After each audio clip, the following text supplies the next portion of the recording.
There are a couple of studies which we've been particularly been contributing to in Nottingham. So one of them is the Panther study, which is looking at healthcare professionals to see how many of those are being exposed to the virus and how many of those go on to develop a disease.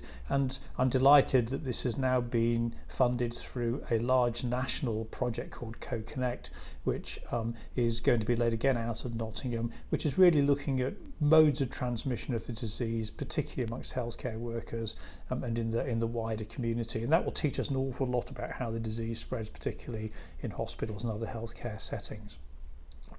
We've also been building up a bank of samples at the Nottingham University's hospital. We've got nearly 100 patients with multiple samples in that resource, and I'm increasingly being asked by companies developing new diagnostics or new markers of disease severity for access to these samples, and indeed by other researchers.